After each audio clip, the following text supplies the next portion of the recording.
অসমত মুখ্যমন্ত্ৰী হিমন্ত বিশ্ব শৰ্মাৰ যিমান অধিকাৰ আছে আলী আহমেদ এজনৰো সমান অধিকাৰ আছে।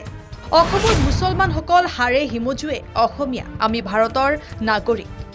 কোনোবাই মিয়া বাংলাদেশী বুলি ক'লেও আমি উফৰি যোৱা বিধৰ নহয়। এই ভূমি আমাৰ, সংখ্যালঘুৰ অধিকাৰৰ বাবে শিৰ উচ্চ কৰি ৰাখিব আমছুৱে। মুছলমানৰ অধিকাৰ বিচাৰি মুখ্যমন্ত্ৰীক হুংকাৰ দি গৰজি উঠিল আমছুৰ সভাপতি ৰেজাউল কৰিম চৰকাৰ। আমি ধৰ্মীয় সংখ্যালঘু যিসকল আছো, আমি হাৰে হিমজীয়া অসমীয়া, আমি হাৰে হিমজীয়া অসমৰ বাসিন্দা, ভাৰতীয় নাগৰিক। কোনোবাই আঙুলি টুৱাই মিয়া বাংলাদেশী কলেও আমি ফু মাৰি উৰি যোৱা বিধৰ মানুহ নহয়। এই ভূমি আমাৰ, হিমন্ত বিশ্ব শৰ্মা ডাঙৰীয়াৰ যিমান অধিকাৰ আছে, আমাৰ এজন আলী আহমদৰ সমান এই ভূমিত অধিকাৰ আছে। গতিকে সেইকাৰণে কৈছো যে আমি সকলো জাতি জনগোষ্ঠীৰ লগত মিলা প্ৰীতিৰে চলিব লাগিব।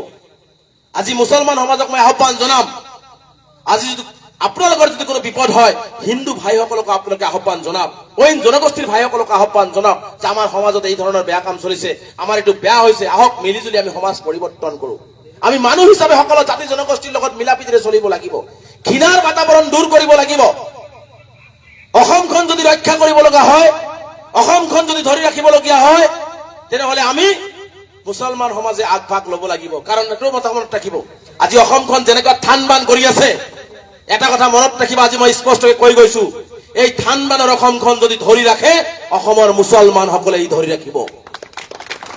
এই অসমীয়া জাতি যি ধ্বংসৰ গৰাহত ঠেলি দিব বিচাৰিছে হিমন্ত বিশ্ব শৰ্মা ডাঙৰীয়াৰ বিজেপি দলে, সেই অসমীয়া জাতি ঐক্যবদ্ধ ৰখাৰ কাৰণে মুছলমান সকলে আগভাগ লৈ কাম কৰি যাব। এইটোও খাটাং কৈছো যে আপোনাৰ অঞ্চলত কোনো বেয়া কথা তেওঁলোকৰ লগত নাপাতিব, বেয়া মনোভাৱেৰে তেওঁলোকৰ লগত চলন ফিৰণ নকৰিব।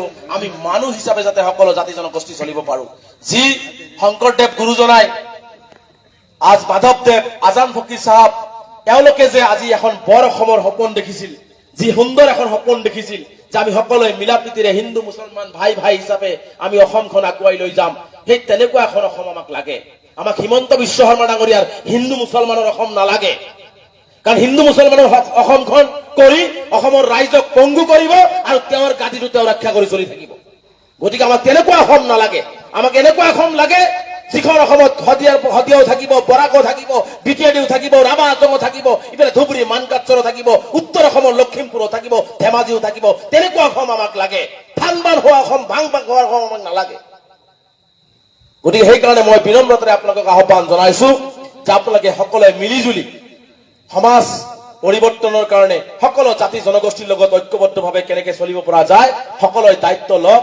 আমি মিলা প্ৰীতিৰে হিন্দু মুছলমান সকলো, জৈন খ্ৰীষ্টান বৌদ্ধিষ্ট সকলোৱে মিলিজুলি আমি আহক, আমি এটা সমাজ গঢ়ো, যি সমাজত নাথাকিব ঘৃণা, যি সমাজত নাথাকিব হিংসা, যি সমাজত নাথাকিব হিন্দু মুছলমান, যি সমাজত নাথাকিব ভেদভাৱ, যি সমাজত থাকিব কেৱল মানৱতা, মানুহৰ হৈ কাম কৰা, তেনেকুৱা এখন সমাজ এই যুৱনগৰৰ পৰাই কাম কৰি আমি আগবাঢ়ি লৈ যোৱাৰ কাৰণে সকলোকে মই আহ্বান জনাইছো।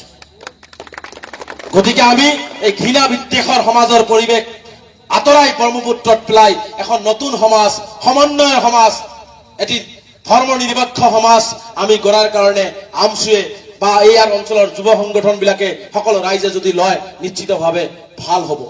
গতিকে মই অনুৰোধ জনাইছো, অসমৰ সাম্প্ৰতিক পৰিস্থিতিও বেছি ভাল নহয়। সকলো ক্ষেত্ৰতে ঘৃণা, সকলো ক্ষেত্ৰতে চৰকাৰে সংখ্যালঘুৰ ওপৰত নিৰ্যাতন। এটা কথা আপোনালোকক কৈ গৈছো, সদৌ অসম সংখ্যালঘু ছাত্ৰ ইউনিয়ন সদায় আপোনালোকৰ লগত আপদে বিপদে আছে আৰু ভৱিষ্যতেও থাকিব। তেওঁ যিমানেই আক্ৰমণ নকৰক কিয়, যিমানেই হিমন্ত বিশ্ব শৰ্মাই সংখ্যালঘুৰ ওপৰত অত্যাচাৰ নচলোৱাক কিয়, আমি আমাৰ অধিকাৰৰ কাৰণে মূৰ অখ কৰি আমাৰ প্ৰতিবাদ সাব্যস্ত কৰি আমি আগুৱাই যোৱাৰ কাৰণে চেষ্টা কৰি আছো আৰু ভৱিষ্যতেও কৰি যাম। আপোনালোকে এইটোলৈ ভয় খাব নালাগে, আপোনালোকে ভুল কৰিব নালাগে, আপোনালোকে পিছুৱাব নালাগে। আমি আপোনালোকৰ লগত সন্মুখৰ পৰা নেতৃত্ব দিবৰ কাৰণে আছো।